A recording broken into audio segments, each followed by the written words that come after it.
The only thing I can tell about like US music, it's easier to place. They leave more space into the music, and I really appreciate Yeah. that.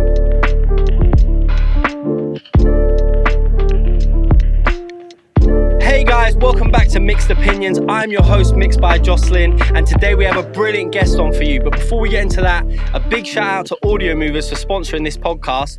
They're giving you guys 1 month free of all their plugins. All you have to do is hit the link below and use code MixedOpinions 2022 at checkout, and you'll get 1 month free of all their plugins. Shout out to those guys.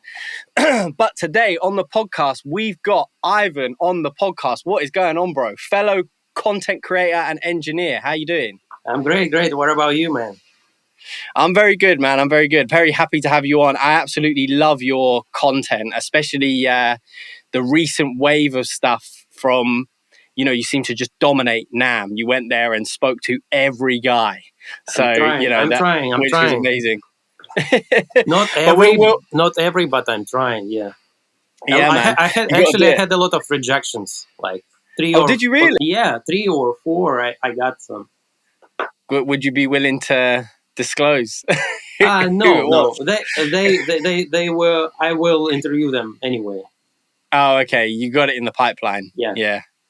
Oh, that's amazing. That's amazing. We're gonna loop back round to that Cool. later on, because I want to talk to you about that and sort of your approach to how you create your content and stuff. But before we really get into it, I'd love for you just to give everyone listening sort of like a brief bio on yourself and how you got into the industry, and work to where you are today.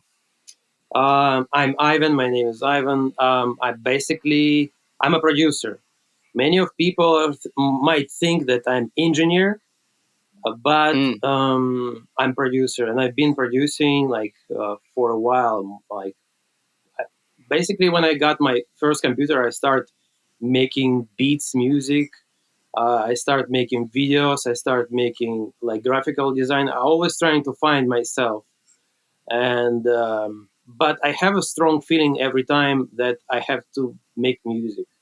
But Okay. I did some video and all this creative stuff. I actually had a webcam, and I did some cartoons with Lego. When you start recording, then pause, start recording, and start animation. Yes, like stop motion animation. With that's it. Yeah, that's it. Like back into like 2001 or something.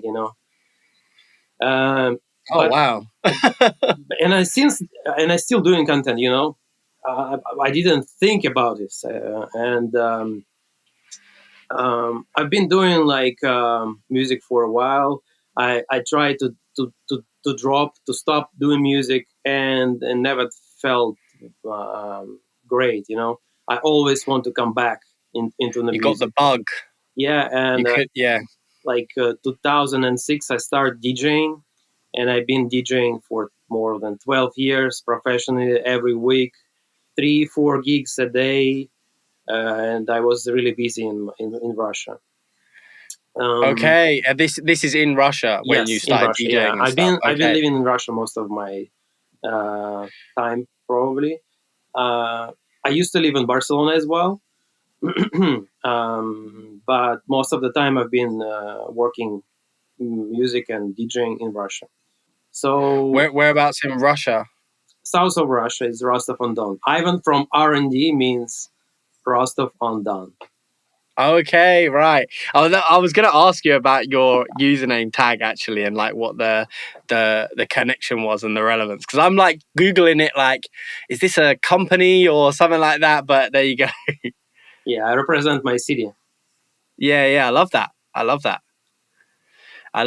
So you so you've been DJing in Russia, getting into music. You couldn't get rid of the bug, but you're living in the States now. Am I right? Yes, I moved to States like 3 years ago.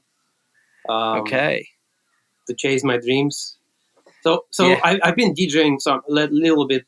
The story is really long, and I've been doing DJing for like 12 years. Even more, I think. I've been busy, but one moment I decided like it's not what I'm really doing. I'm not creating anything. Like I like to play my own music, perform with as an artist. But Mm. when you play like I don't know, some other stuff, it's tough because in Russia, working, it's not like here parties. In 2 a.m. they stop everything. We Oh, work like really? 6 a.m. And I start 9 a.m. and 6 a.m. is I'm finishing.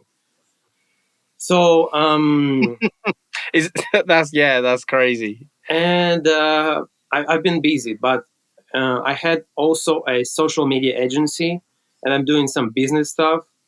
I've been focused on some doing some money, but this is I don't want to make uh, money out the thing that I don't like.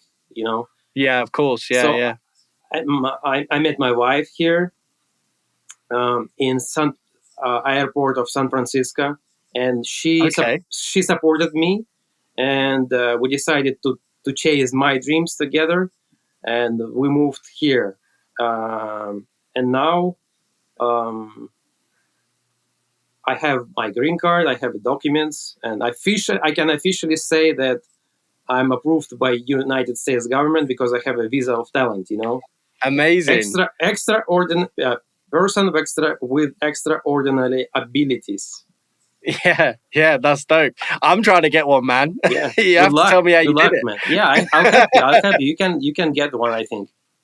Yeah, well, I have a couple of brothers that live in the States, Oh, so that's cool. um, it shouldn't be too much of an issue. But yeah, I would love to move out to Los Angeles. I have a brother that lives in Hollywood, so yeah, Terrible it's place. where he lives is quite nice. It's up in the hills, but like yeah, a lot of Hollywood is. He gave me a tour, and I was a little bit underwhelmed, I'd Mhm. say. Yeah, it's quite dirty, some parts of it as well. But yeah, but Los Angeles, I love the place as a whole, and California, like it's a beautiful place. So where you're in Los Angeles as well, right? Or Yes, this is the best place for music, but for yeah, LA for living, maybe for single people, yes, but for families, it's trash. It's dangerous. It's dirty. So yeah, right now it's not the best place to live, but for the music, the best place to be in the world. Even Miami, yeah. New York, those places, Atlanta, I think LA is one of the best places, like because everything. London's pretty good place as well. I Yeah, gotta say, I've been in yeah, London, yeah, actually. my yeah. my We friend have a great industry here. my friend finished I think it's say a university or something. Oh, SAE, SAE, yes, SAE. yeah, he finished this university, and Yeah, yeah, that's a good university. They yeah, they have a good course there, good education there. yeah.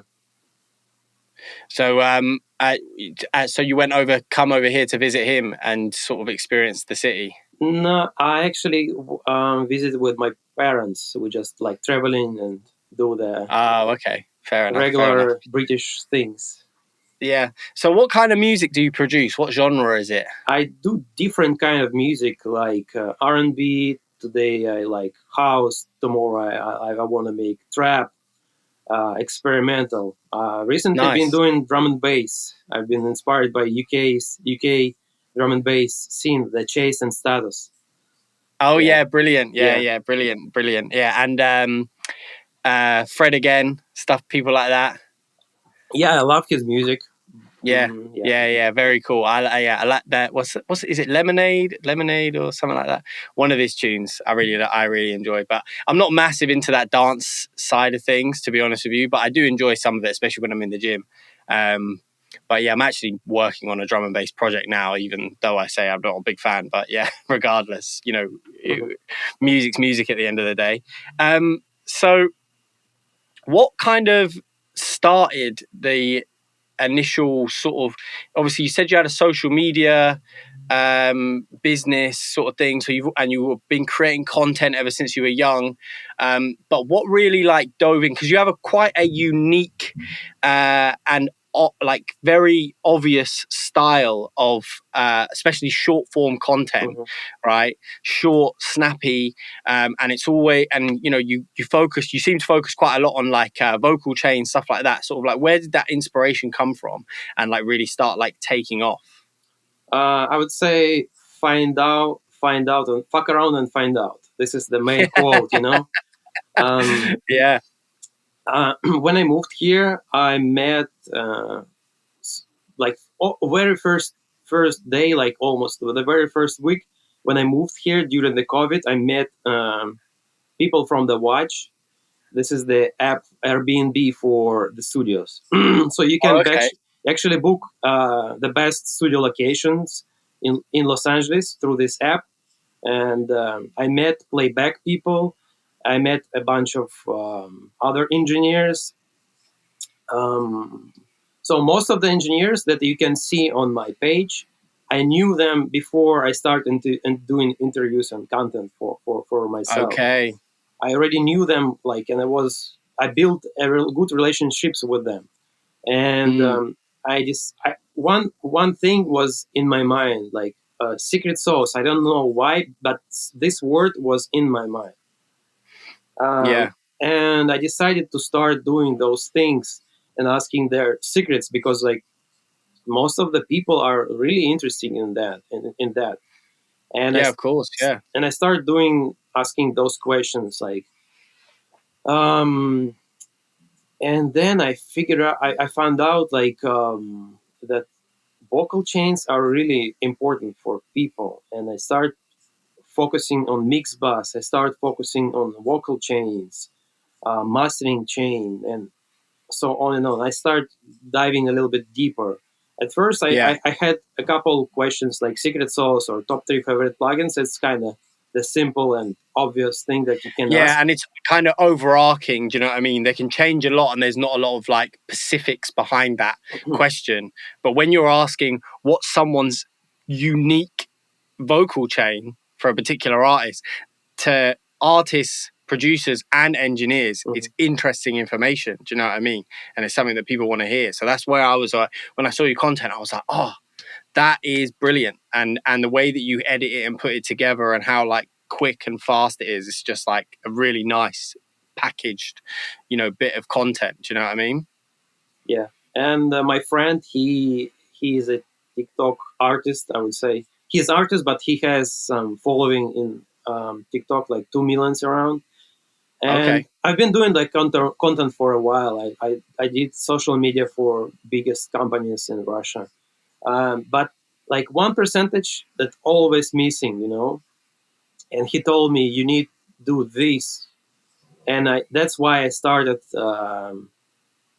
Do it specifically and consciously, you know. Mm. And after that, my content start like growing and growing, and I become doing this consistently, like almost every day. And I figure out like what's really working. Yeah, of course. Yeah. Because it does spiral.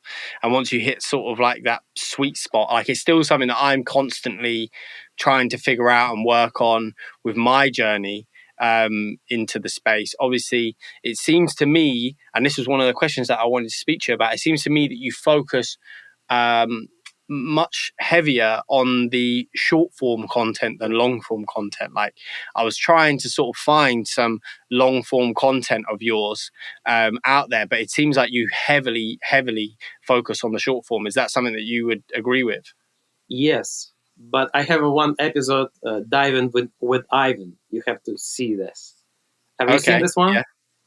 Yeah. I'm not sure I have. I was trying to find stuff for the last couple of weeks, but what's that episode about? It's really like joking and promoting artist song with stupid questions. You know, we just been Okay. laughing. You have to check it out. It's really funny. I, I will check it out. Is that on your YouTube? It's yes, I think it's on my YouTube as well. It's a vertical video, and I have it on my Okay. Instagram as well. It's like 5 minutes something. Oh, okay, right, fair enough. Yeah, see, It's I was trying to find some sort of like um, you know, I'm watching your content and I'm like, this is brilliant content. And I'm like, you leave me wanting more of that situation. Do you know what I mean? Like, you're sitting there Mm-hmm. in David Young Kim's studio and I'm like, this is dope. And you're with him and you're talking, you're holding his Grammy and stuff like this. And then I'm like going on the YouTube, like, can I find like the full video? Do you know what I mean? So have you ever considered potentially Yes. getting into that space? Yes, but a little bit later. I don't want to like sure how to say. I'll come up to this thing a bit later. Okay, I need some right. time. You don't want to. Is it like a I have some run before ideas. you I can already walk? have some ideas. Yeah. Yeah, and I mean, obviously, it's quite a diluted space. It has become anyway in like the last 5 years. With like, you know, guys like Devon, you know, oh, my brain's gone blank now. Obviously, you had all the Pensado's Play stuff, Mm-hmm. Wavy Wayne, all these guys, you know, dominating the space. And then there's like, I like to think of myself as like the next generation that's trying to like poke through. Do you know what I mean? And create a pocket for myself. And one of the main reasons why I do it is because there's not a lot of people in the UK that do it at all. As you said, everything happens in America. And that's where all of the sort of personality lives as well. And I'm trying to bridge that gap a little bit over here. But, that's me. But I genuinely think, that there's potential there, and I'm glad to know that you're like working. There's something in the pipeline, because I'd love to see that. Do you know what I mean? I think that there's real opportunity there for like a great YouTube channel. Do you know what I mean? Just Mm-hmm. like even just the vibe and the taste of your short videos would translate so well to the long form content. Do you know what I mean? So I really do like that. Yeah. And it was just a shock, because I was like, everyone uses Reels and TikToks as like an ad for their Mm-hmm. long form almost. And then I'm like, oh, there is no long form. It is just the Reels, but which is, again, it makes people more engaged, because I suppose it keeps people on your channel and keeps people engaged with what you're doing. Do you know what I mean?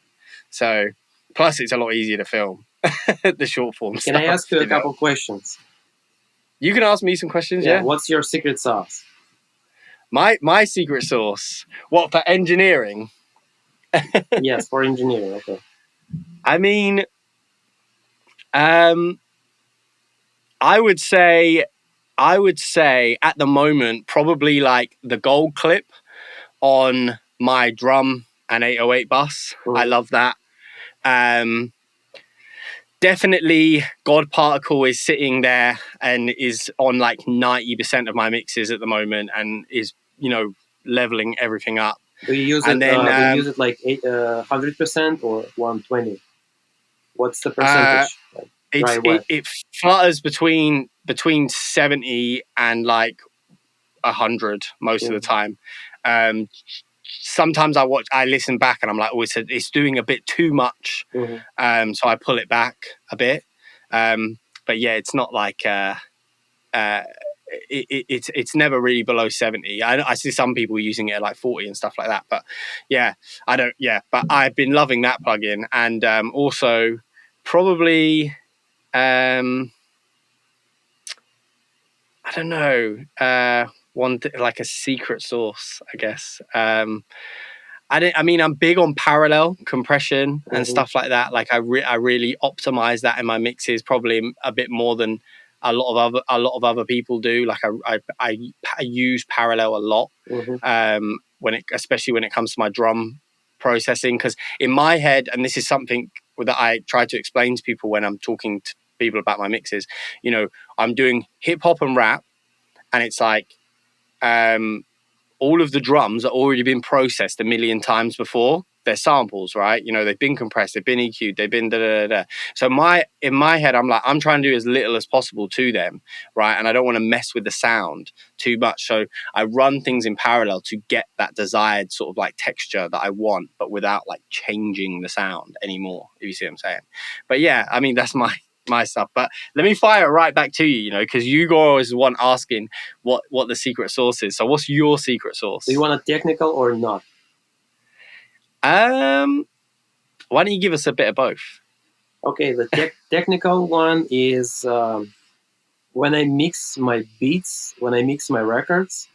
Um, I use on my mastering chain. I use it's I think it's EQ isotope. What's it called? Tonal balance or something like that. For Oh yeah. I know it. I Yeah, yeah. forgot the On the actual name of the plugin. So basically, there is a way. tonal balance, isn't that RX on the isotope stuff? Not sure, but basically this plugin does like analyzer, and you just can upload the reference EQ. I usually use the pink noise reference, Mm-hmm. and then I analyze the record and compare to pink noise, and then I usually see like deep around like 10K.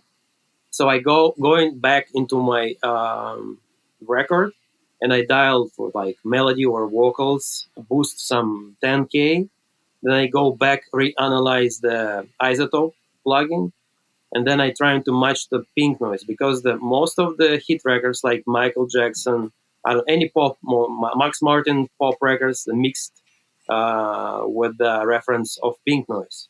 So I Yeah. usually use the pink noise as my reference, and then I boost some frequencies in some of the Yeah, parts. so because pink noise, I've done a few mixes using that same technique, and I actually wrote my dissertation on it when I was Mm-hmm. studying. Um, and if I can remember correctly, it's a white noise, but with filtered frequencies throughout the whole spectrum. It's like And yeah, exactly. Yeah, and what people are using it for is they from what I used to do is I'd put my blanket of white noise over, and then I would pull up my faders until I can just hear them individually and get a balance through my mix with the white noise over the blanket. And then when I pull it away, everything is sonically in like a good place, and then mhm. you can just be creative with it. I think I actually, like, in the very very very beginning of my YouTube, like one of the early videos, I might have released a video about that actually. But yeah, that's a very very cool and interesting technique, I have to say. But I never used it in that sort of way, using it with the analyzer and basically running it through the EQ, so you can do the EQ match thing. That's cool. Or sometimes when I'm lazy, I boost directly to the mastering stuff. But it's rarely, It's for Mm-mm. my just for my own beats. And Yeah. for not non-technical, I would say um, my networking skills. I've been I've been living in different places, like around the Russia. I've been moving different cities. I'm meeting a bunch of people. I lived in Barcelona with bad English. I still have a bad English, but still, you need to make some connections anyway. And I was thrown in the cold water, it's if you can The deep understand, end. deep end, yeah, Yeah. every time. And I learned how to make friendships. I learned how to make um, how to build relationships. So I Yeah. think like my networking skills kind of one of my secret sauces as well. Yeah, 100%. And that is a totally underrated skill set as well.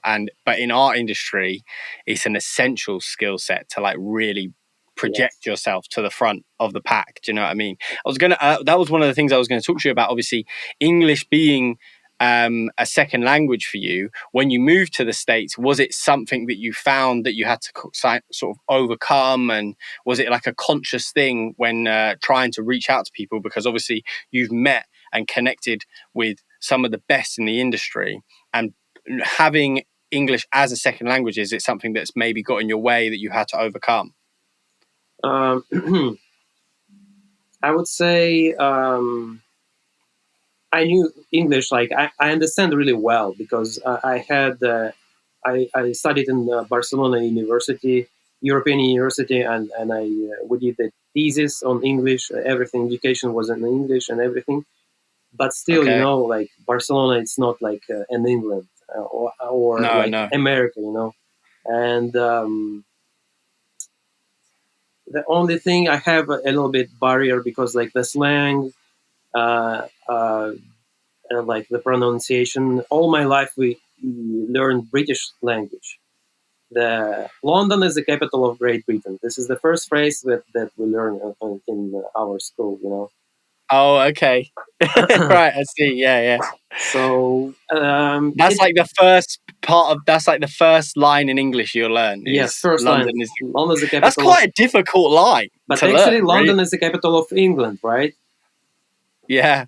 Not Yeah. not. It's like stupid thing. Yeah, yeah, yeah. Well, yeah, because it's you have Ireland and Scotland and stuff, Yeah. but yeah, but we're quite egotistical in England, so we just assume that we are. Do you know what I mean? Yeah. So just a little bit, it was a language barrier. I still have a language barrier, but I'm learning. I'm trying to improve. I trying to stay away from my people, to less talking with. Uh, I trying to less communicate in my native language. I'm trying to Yeah, speak in more Russian. English. Yeah. Yeah, of course. Yeah, yeah.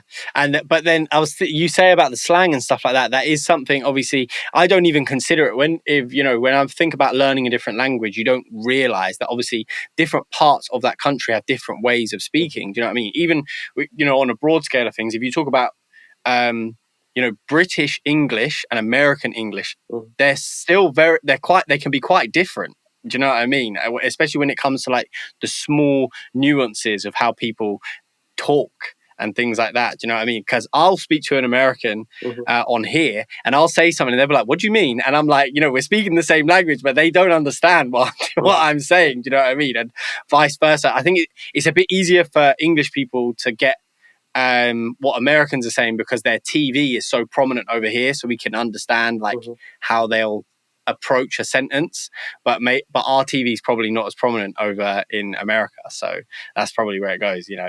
But yeah, it's very interesting, and obviously big ratings to you. Do you know what I mean? It must be a daunting thing to move from a country into a totally foreign space and try to and work up to such a professional level like you've worked with. Do you know what I mean? Because you're not just moved over to a new country that speak a different language. You're working with some of the elites in that space. Just, do you know what I mean? So it's like, yeah, full ratings to you for that. Thank you. Thank. Yeah, I turn my minuses into my pluses. yeah, Because I'm not a person that there are a bunch of people who are making tutorials and all that stuff in as a short form content, and I was limited with my language. So I turned my language to cut into some specific and simple questions, to specific phrases, to hooks. So it helps me to be more short. yeah. And Yeah, because I mean, essentially, you literally say just the first three words of the content, and then you let the interviewee do the rest of the talking. Yes. So I'm Yeah, limited with my language, and it keeps me more on point, as it makes sense. yeah, yeah, yeah. Of course, yeah, yeah.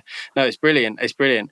One of the things that I wanted to talk to you about was some of your credits that you have on your profile. So, obviously, it's going to be from a production standpoint, I Yes. take it. But you've got the NFL and Zara and 808 Mafia and stuff like that. What's some of like the standout projects that you've worked on that you're most proud of, and like if you'd give us the details behind that? So I have a couple placements, sync placements, and those placements are like every quarter I receive the report, and they take those beats songs for ads, so for promo. So like Zara, they started making a new line for their sportwear, something like that, and they use our song in for training, like educational stuff. They Yeah, dancing yeah, like yeah. so. They use our song on background,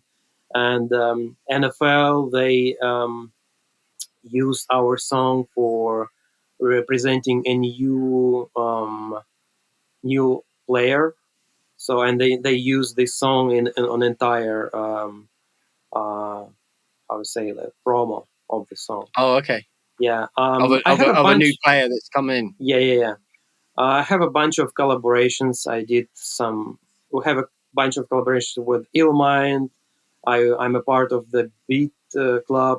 I'm a part of the Beat Republic with Swede. He's from 808 Mafia, so I mainly work with him on some beats. Like, and we have some cool collaboration with him. So I have some of independent cool artists like Ruben DeVille. He's my friend. First ever placement, dope artist. I have a lot of actually collaborations with a bunch of like big producers, but those beats are like Yeah, still you in the pipeline. yes. Yeah, yeah, I know that. I know that too well. It's always the unreleased stuff waiting to come out. Do you know what I Yeah, mean? So yeah, I just obviously can't talk about it yet, but I just got one in the pipeline as well because I produce as well. I'm mostly an engineer, but I do produce, and I've started to sort of like try to push it more to the front of my priorities list over the last 6 months. And yeah, luckily I've had some interesting bites, and I got a legendary rapper in the UK featured on one, and I'm very excited about that tune. But so hopefully it comes out. But yeah, it sounds like it will. But yeah, I do understand that sort of like, yeah, we got this coming. But you mentioned you've collaborated with Illmind, obviously massive producer. What was the connection with that, and sort of like how did that come about? actually, in mind, one of the reason why I start making music and start taking music seriously. So Sorry, it was my thing, son. I was um, I was really upset, and I want to make music again after the long like 5 or 3 years break. And I saw the random promotion on Instagram, and like Illmind, I didn't know who he is, who he was at that point, but I saw like producer is making like a networking event on in Berlin, London, Berlin, I think in other countries, but Berlin was the closest flight from my city, and I Okay. immediately bought the tickets, everything, uh, and I flew to Berlin and met him. I met a bunch of other cool producers.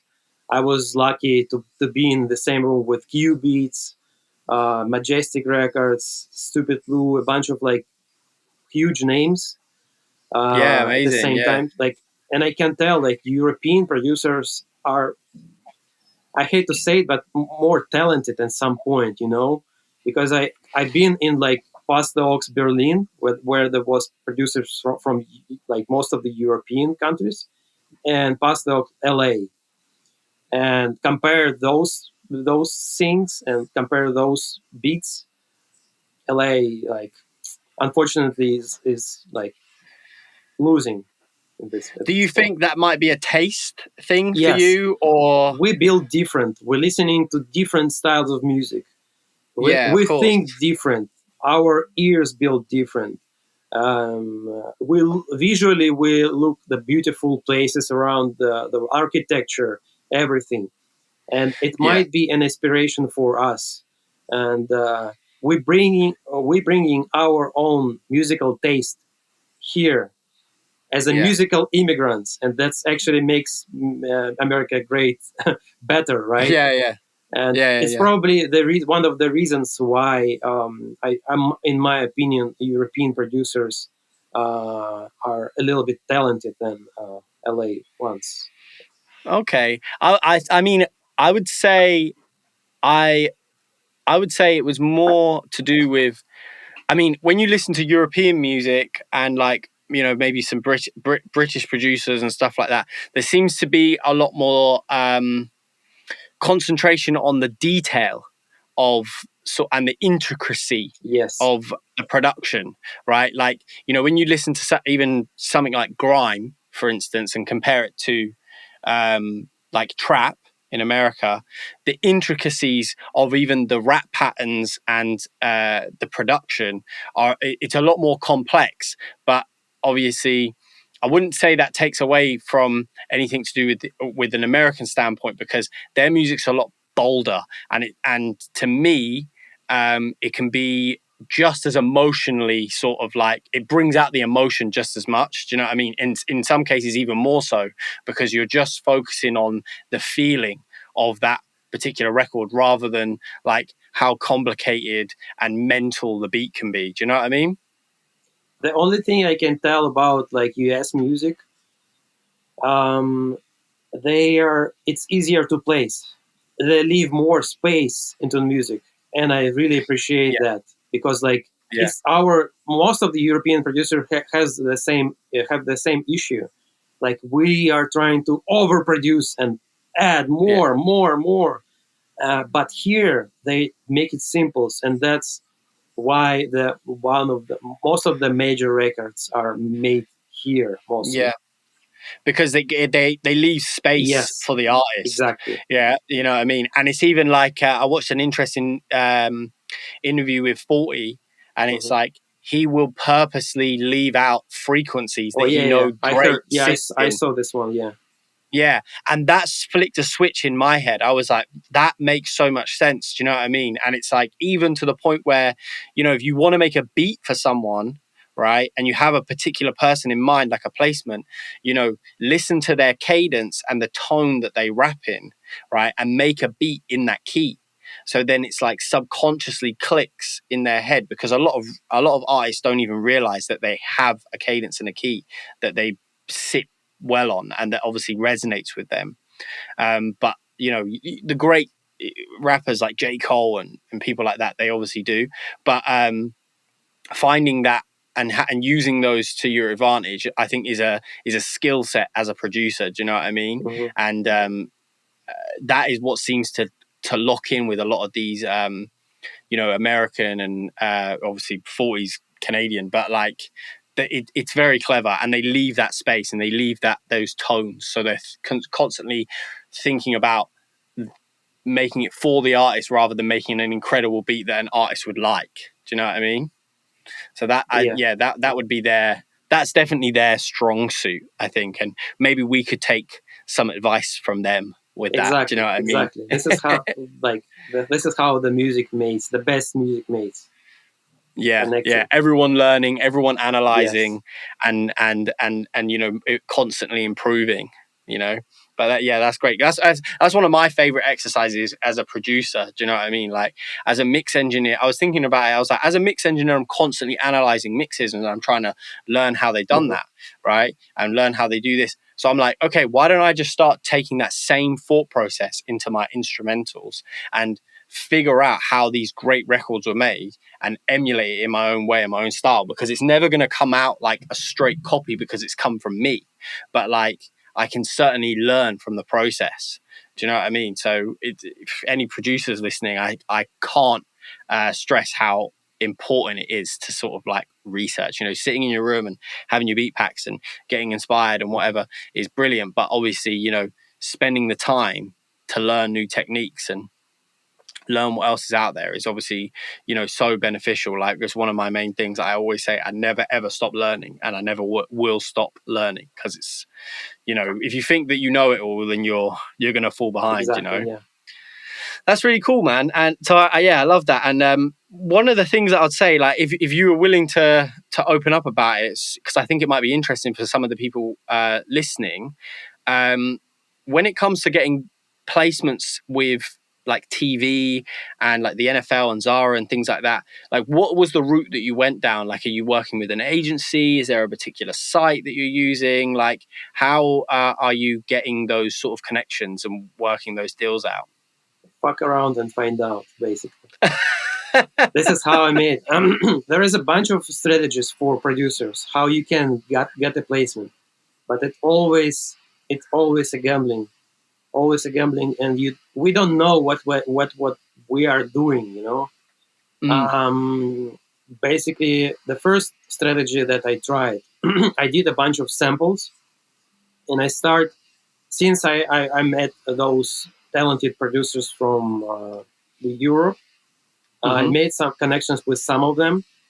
I start sending beats. I start sampling. I start sending samples to Illmind. I start sending samples to other producers, and I become really good friends with this German producer. His name is Josnes.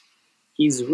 really talented guy. He made some ASAP Rocky stuff. He made commercial for Mercedes, BMW, McDonald's, like most of the major brands and Yeah. artists.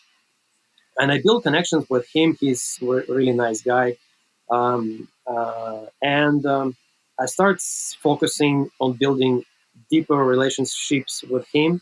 I sent him a pack of the samples, and he once, like a couple times, oh, I really like this sample, and I'll make send me stamps. And it's really actually really interesting story behind this placement because it was a COVID. I was we rent the house in the forest.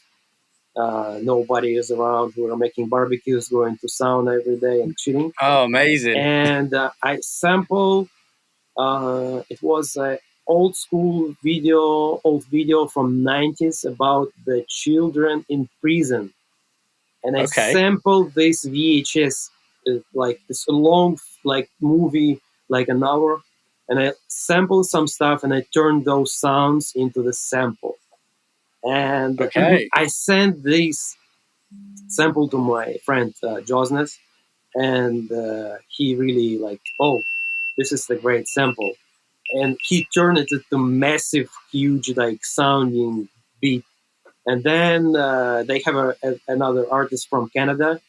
An artist just recorded a song, and this is how it becomes. He was signed to this label, and this is how we come up with the placement. So basically, Oh, the first amazing. first strategy is just make samples and send the samples to different artists. Other strategy that I realized that is much better for me, and it makes me a producer, not a beat maker, not a sample maker. It's I like to be control on almost every aspect of the music. So I make beat, and I go to the studio. For example, playback. No, not for example. I usually record my records here. I go to the studio. I provide. Uh, I found the songwriter. I provide studio time. I provide recording engineer, mixing engineer. Um, we can do actually some content during the session. So I'm doing like almost 360, and after we're creating the song, we're pitching it to different people. This is the other way how you can get a placement, and in this case, you are more in control. What are you doing? Other way how you can get a placement, you can sign up with some like websites like BitLab. You can become of one of the I don't know members. There are a bunch of websites that send beats to or something like that. Like there, you just can Google and just find some people, some websites that are sending beats for potential placements. Yeah. Illmind has his IPC club. It's like platinum club for people who pay subscription, and you can send him samples and something like that. If you don't have a relationship with him, so you can just skip this process and just pay somebody Yeah. to Yeah. do. Get his ears on it. Yeah. I Yes. I saw him. I saw him talking about that on his live once, actually, and he was getting funny with one of the guys because they were like, "Oh, why do I have to pay?" Right, and it's like, well, obviously, I get This sent is so a lot stupid. of Like, stuff. yeah. Yeah, yeah, it doesn't make any sense to me. And Um, it's like you're paying for the opportunity to yes. potentially get a collaboration with Illmind, like, and also like just the experience of having him listen to it. And as well, for me, it's like, if you pay for this stuff, it's like a motivation to go and do it. Do you see what I'm saying? Because you're like serious about it, and you've backed yourself. Do you know what I mean? Yeah. So like, yeah, I totally disagree with whoever that was, but There are a bunch yeah, of it was. actually opportunities nowadays. Like you have an internet access, and everything is just you can do everything almost. There are a bunch of Mm, like producers like what's the guy, Kyle Beats or Kenny Beats. yeah, yeah, Kenny yeah, Beats. yeah, yeah. Kenny Beats, They're and there's making Carl like Beats as well. live streams. You just can dive into his community, like dedicate a couple months, and you can figure out how you can submit samples or beats, do whatever. And but most of the things, this is the 101, and I hate to say, and most of the producers, beat makers, they don't understand the basic of things. Your music must be undeniable. Yeah, yeah, So yeah. if your music suck, or if your music like it's okay, it's cool, but it's not exciting, it's not undeniable, it's not gonna work. Like, Mm, mm. in this case, you have to be like the producer. Like that's I'm trying to be. I learned. That's why I learned how to be an engineer. That's how Yeah, become comfortable to be in a studio. Like if the clients come, I've been working here as an intern, as a studio manager. So a bunch of like major clients come and record. I know how to use this gear. Like I'm in front of the like a studio rack, and we have like SSL board, yeah, we yeah, have a better maker, we have I don't know patch bay, like a bunch of like cool gear, and I know how to plug them. I know how to use. yeah. I can record myself. So in You this, you become useful, yes, like in any situation. yes. So you to be a producer, to get the placement, you have to learn how to be a producer, and now you can rely only on yourself, because you Mm, have like an artist. I don't know, like you made a connection with some major artist, or the artist who has some streaming, or maybe a major songwriter. Now you can go to the studio. You know how to record, mix, master, and it's enough for you to make a great demo record. And how yeah, exactly. after that you can pitch, shop around, and make a placement. Yeah, So if you're the point that I'm trying to explain, if you're not, if your music is not undeniable right now, you still can place at some level. But in this case, it's a little bit easier at some point because you're relying on yourself. But yeah, yeah, exactly. So you learn all the things. I mean, that's how a lot of engineers even become engineers, is because a lot of them were musicians in they their own give right, up. and they They give up yeah, or, yeah, on maybe. producers things. Unfortunately, the one of the Or best the one of the best engineers. I met a bunch of engineers, like I don't know, maybe 20% of the best engineers right now in the world, they had the potential of the great producers, but they yeah, choose to give up and become the Grammy award winning engineer. But I would say engineer is a producer as well, because like yeah, of course. you're editing, and you're like adding like extra 20%. And Yeah, yeah, yeah. if you're Sometimes more. yes, exactly. But I mean, at the top level, at the top level, you are a producer as well. It's not just like clean up and do some basic stuff. Sometimes artist and the producer need some producer type mix, and I really appreciate when the engineers does with my mixes as well. Yeah, yeah, of course. And it's leaving their sonic imprint on the record, and that's why a lot of the best engineers get hired. And like like Jason Joshua, he's not afraid to add effects and do things to the vocal and Mhm. even change parts of the beat to achieve like the best record, because in his head he's not like mixing it, he's trying to finish it, he's trying to make it the best, you know what I mean? And that's so, yeah, I totally agree. Like, and I always say that like engineers should be producers and should be willing to produce. You know, I made some videos on like you know, mix tips and whatever, and sometimes I'll add in like production style stuff, and then you get silly comments on there like, oh yeah, but that's not engineering. I'm like, well, I did totally disagree. Like, I think it's one and the same, you know, like it's part of making the record sound cool, and if it wasn't there originally, then it's my job to put it in there. Do you know what I mean? Like, so yeah, I couldn't agree more. Obviously both lean into each other, but yeah. So going into some of the crazy people that you've had the privilege of interviewing, I want to talk about NAM, because yeah, it seemed like you went there with a mission to Exactly. explain to me about like the thought process and what the goal was, you know, when going there, and sort of like your experience. So it was actually, I think, my third NAM, and I was so stoked for this NAM. I've been waiting, I've been preparing, I made some business cards.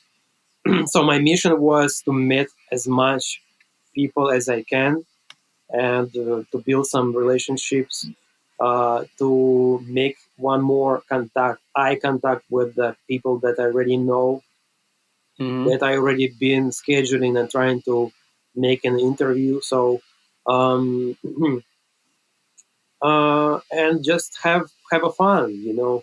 I was literally like running around, like almost running around between the The the booths. booth. Yes, Yeah. it's exactly, and just having fun, asking some dumb questions like the funny video on my page. You can see like I'm asking how the price of the uh, Oh, the Fairchild. Fairchild. I saw Yeah. that video, and I was laughing my head off, because it's like it's, you know, This is the it's like Tesla such a shock. right there. Yeah, yeah, it's like a car. But I love the Fairchild. I love the lady was really nice to me actually. Yeah, yeah, yeah. Yeah. Yeah. So, but my goal just make some connections, have fun, and it was like Disneyland for producers, engineers. You know. Yeah, I love the video with Pensado, Mm. and then they come and whack the sticker on his car as well. That was brilliant. That was a really cool. That was a really good video. What was it? What was it like meeting him? I've been really for a long time. I've been trying to really reach out to him, and luckily I knew like at least five of his ex um, assistant Assistants. engineers, like from Randy Urbanski. He Hmm. made some recordings, most of the recordings for Donda, and he used to be his and Jason Joshua assistant. I knew Aidan. He used to be his uh, assistant engineer, and Aidan connects me with Sam. He's assistant engineer right now, and it was really fun to talk to him. He's really nice person. It was a great experience to chat with him, and I hope we can make some other content with him as Yeah, well yeah, definitely, in his definitely. studio. It seems like he has a genuine passion for that side of things. Anyway, obviously with, you know, his like legendary Pensado's Place and stuff like that, and then he's continuing on to make content even now. So yeah, I don't see why not. I mean, he's definitely on my list of people that I'd love to have on. Do you know what I mean? In whatever capacity. So, yeah, that was really really cool. 100%. For this So one, that so I think you have to move here and do it in person because. Oh, 100%. There's a handful of guests, and a couple of them have already agreed. But and they're like, you know, you know, one or two of them have messaged me like, bro, why haven't you asked me to come on yet? And I'm like, because I need to do it in person with you. Like, Mhm. I'm not willing to not. I need to be in the room with you. So yeah, I'm planning a trip. Maybe before NAM, but I'm definitely coming to the next NAM as Mhm. well. And we're going to do, you know, I'll probably stay there for like a month and just try to, you know, do, as you say, build relationships and get some interviews and yeah, have some fun. Yeah, So when I come out, we'll have to link up and, for sure. you know, go get some food or something like that for sure, and have a session. Maybe we'll make a beat together. Yeah, sure. But yeah, well, I'm going to ask you another question. We already sort of touched on like the secret sauce and stuff, but I mean, obviously, this is what we do, and these are the questions that we ask. So I'm going to ask you the question: what's your top 3 plugins at the moment? Production or mixing? Pro Q3, and second one is Pro Q3, and I like Fab Filter Pro Q3. So this is my top 3 favorite plugins. But to be honest, that's where we put the memes in. Yeah. To be honest, I think I like God Particle. I like Soothe, and Yeah, I like Soothe too. Brilliant. Soothe too. I like Orange Clip, the new Clip, Gold Clip version of Gold Clip. Yeah. I have I've got a video on that coming out on Sunday. Yeah, I really like Safari pedals. All of the plugins. Do you know what? I actually haven't tried any of their stuff yet. I'm actually really slacking as an engineer. I'm really slacking on their stuff, and I need to try some of their parts. What would you suggest is some good ones to start with? Just buy the bundle. They have like they're very very very cheap. Like I don't know, under $100 or something like this. Oh, okay. I haven't looked. I will check it out, and maybe that'll be a future video. My first thoughts on their bundle. For production, I like Serum.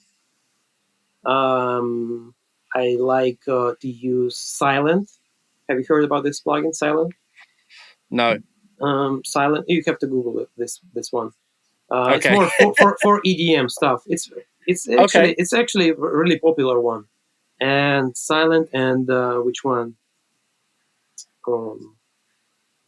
I would say Omnisphere, but Omnisphere is like Pro Q3 in the scenes. Yeah, of course, it's on everyone's list. Sometimes I use. I like Contact. Contact, yes. Yeah. They have lots of nice like third-party add-ons as well. It's very versatile, isn't it? Like, you know, and it's like it's a nice place. You know, you got all of the orchestral stuff, and then like Exhale and stuff like that. Like, it's a really it's a cool space. It's a cool format. Do you know what I mean? Especially if you're sort of like invested in the native instruments hardware as well. Do you know what I mean? You can, you know, it's you can use it on your machine and you go through all the libraries and stuff, but yeah, I feel like the industry sort of moved away from they don't care as much about like that ecosystem almost, you know what I mean? For a while, I feel like, you know, 5 years ago, all these companies were trying to get people, they were trying to do like an Apple thing and try to get people like fully invested in their ecosystem and like only using their ecosystem. But obviously, as musicians, we're too creative for that. We always want to be trying and bending the rules and stuff. So it feels like it's sort of like disappeared a little bit because it was always about the push or the machine, stuff like that. The hype is just doesn't seem anywhere near as sort of promised as big anymore, you know. On that topic, on the industry and like changing and how it's changing and stuff, question I like to ask is, what's a part of the pro audio industry at the moment that irritates you or you don't like? Do you mean like what the plugin company I don't like? Anything about pro audio, so in general, so it can be what people are doing, you know, a company, anything. Let's shout out to Gurav in this case. Big up. I'm friendly, hate Pro Tools. Okay, you don't like Pro Tools. I like hate Pro Tools, because it become industry standard here in the United States, maybe in London. But the rest of the world, they are using different DAWs. They like record, like do everything in their own DAW, and it's kind of like monopoly of the DAWs. And most of the gear are made for the Pro Tools, and UX and user experience using this DAW is not. It's not the best in my opinion, but I use it. No, it's not very friendly. It's got a big curve. It's got a big learning curve. it's supposed to be the reason why I like Ableton, because even compared to FL Studio, I used to use a bunch of different DAWs before. Reason, Ableton, Acid, I don't know, old school Sonar, Yes. Yeah. like Yeah. Yeah. old The stuff. Sony one. Yeah. Yeah. And the really thing that I like about the Ableton, you need like 2 3 days to learn some basic stuff in Ableton, and like you're ready to go to make beats. Yeah. It's You quite an really need, intuitive door. yes, Yeah. but I like for recording, obviously Pro Tools is the best though. Yeah. No joke, yeah. Yeah. Yeah. um I but like the fact that you shouted out Gorav before you moved on. He's a good friend of mine. yeah, So, but yeah, full respect to Gorav. yeah, I hate because like it's like a monopoly, but it's a great DAW for recording. If you used to it to mix, it's cool to mix in there. But in my opinion, I'm a friendly hater of Pro Tools. Yeah, but and you're a producer as well, so you kind of mix in that hybrid sort of space, and it's not very friendly for like hybrid producer engineers. Like it's not like, if that's a term that we want to Hmm. use anyway. But like Ableton and Logic and doors like that, they are capable of like spanning across. Do you know what I mean? And you can do both. So yeah, that's yeah, because I've seen people making beats on Pro Tools and stuff, and it's, you know, it's a lot more complicated than it needs to be a lot of the Hmm. time. Do you know what I mean? So, and you're right. It's like in America, especially, not so much in the UK. There is parts of the UK at the top level of the UK in like the recording industry. It has like a prestige about it where it's like, if you're not using Pro Tools, like you're not a proper Yes, engineer, and it's exactly. like it's totally unnecessary. It's seriously good marketing from Avid's point of view, but like it isn't the case at all. And It's you just know, I'll tools. always back. It's just tools. Yeah, you can, as long as you can achieve what you need to achieve out of any Hmm. door, then you know, use it. You know, so some of the best records out there have been made on FL, and that gets slated all the time. So like, you know, it doesn't matter. It's what you're good at and what you're comfortable with Hmm. using. Do you know what I mean? But yeah, Exactly. I do like that though, and I wasn't expecting that. And to be fair, it would probably be like the bottom of my list of like what I would expect people to say when I ask that question, which is quite funny. So yeah, appreciate that answer 100%. Before we wrap up, there's a couple more questions that I wanted to ask you.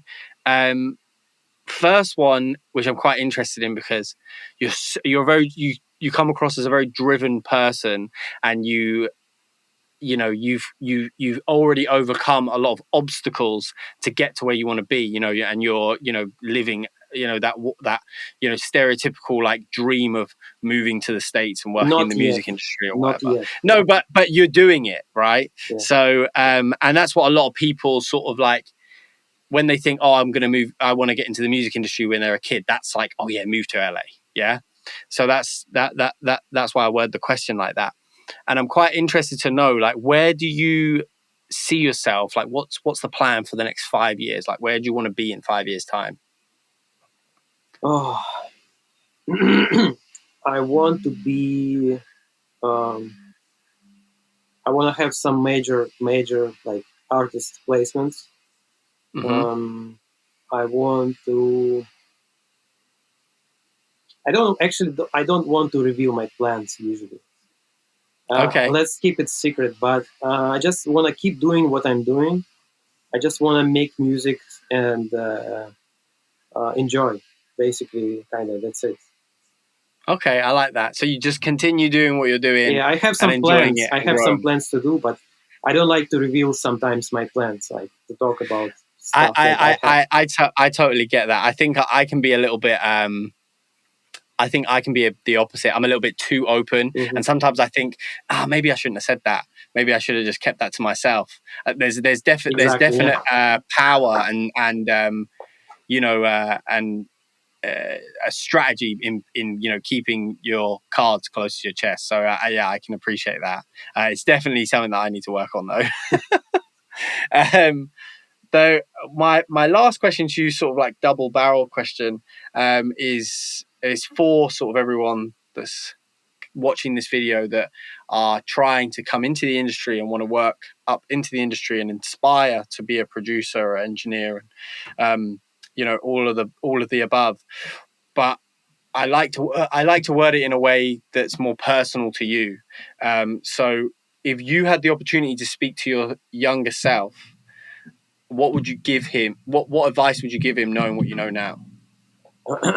First of all, learn more, better English. Like I learned English more, um, and make music every day. Never give up. Like start like making music full time and every day. Mm-hmm. No matter what, like what your financial situation right now, whatever happens in your life, do music like at least like a couple days a week, and Yeah. dedicate your time, sacrifice your time, uh, doing music and learn to play in some instruments. Just learn the languages, learn more English, Spanish, and learn playing other instruments. This is two main things that you have to do, like that, basically. Yeah, 100%. 100%. Yeah, I couldn't agree more. I mean, I would love to learn a second language, but they at school they said I didn't know my own language well enough, so they made me do double English. Yeah, it's Russian and English, like real English.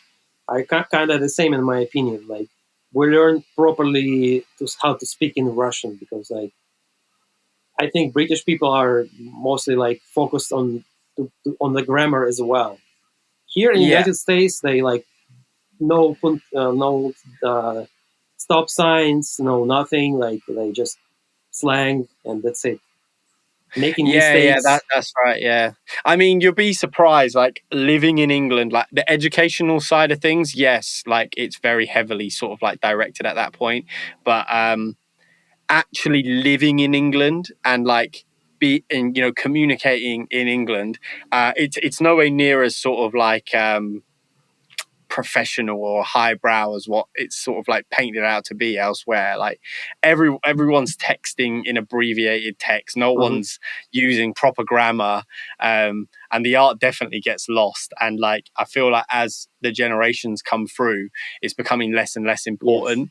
If that's a good thing, I don't know. But it's just it's what's happening as the world becomes more connected. As we start to get influences from all over the place is an inevitable Hmm. part of that process, which I think is a good thing because we're going to be constantly getting influences from all over the place, not just America and England, but Spain, France, Russia, you name it, wherever you are. Like we're all starting to become more cohescent as a planet, which just because of the internet, really, which I think is a great thing. And it allows situations like yourself, do you know what I mean, where you've been able to live in numerous different countries and adopt their cultures and make the most of it and just be create a unique space for yourself within Yeah. that. So yeah.